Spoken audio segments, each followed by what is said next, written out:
He had flaws, much like a lot of people have flaws. In the fall of 2016, he was one of the pastors at a church in Little Rock. He knew the defendant through his role at that church. She was a member of the church, and I believe she was a leader of a life group in that church. She was going through a divorce or had recently divorced. They talked about that. A sexual relationship between the two of them began sometime around February of 2017. And you'll hear that that relationship went on until sometime the end of 2018 or maybe even going into 2019. Went on for several years.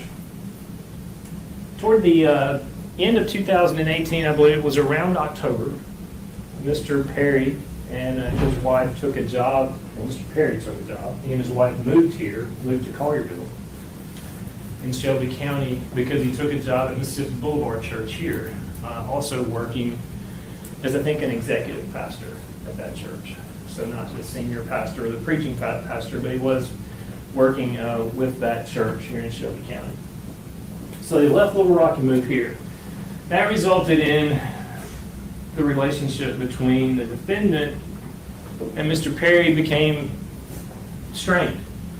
He decided he didn't want to be in that relationship anymore. They lived away from each other. I don't know the reasons that he decided that, but he did when they moved back here.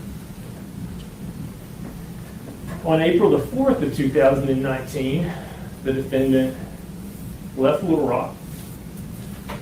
She stopped at a gun store in Sherwood, Arkansas, where she purchased a Ruger 9mm handgun, and she purchased ammunition. And she drove the 2.5 or 3 hours from there to Collierville, Tennessee, where she showed up somewhere 9, 10 o'clock that night at Mr. and Miss Perry's residence. Mr. Perry wasn't there, but Miss Perry let her in. And they sat and talked for a while until Mr. Perry came in. Miss Perry knew the defendant from when they were in the church together in Little Rock. In fact, the two of them played tennis once a week. Miss Perry considered herself to be friends with the defendant. And so when she showed up at the door, she let her in and they talked.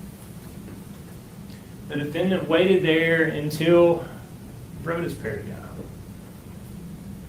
They talked for a few minutes more, and she said, "Well, I'm going to leave. Don't want to bother y'all anymore." Mr. and Miss Perry were about to walk her out the door when the defendant pulled the 9mm handgun that she had purchased 3 or 4 hours earlier. And she shot Mr. Perry multiple times. The medical examiner will testify they pulled 5 bullets out of his body. She also shot Tabitha Perry as she was kneeling beside her husband, trying to get him to quit, trying to help him, and trying to get the defendant to quit shooting.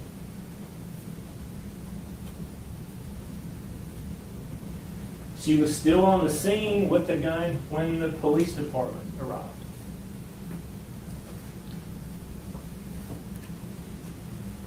You will hear that the bullets that the medical examiner recovered from Mr. Perry's body matched the Ruger 9mm that she purchased from the gun store in Sherwood, Arkansas.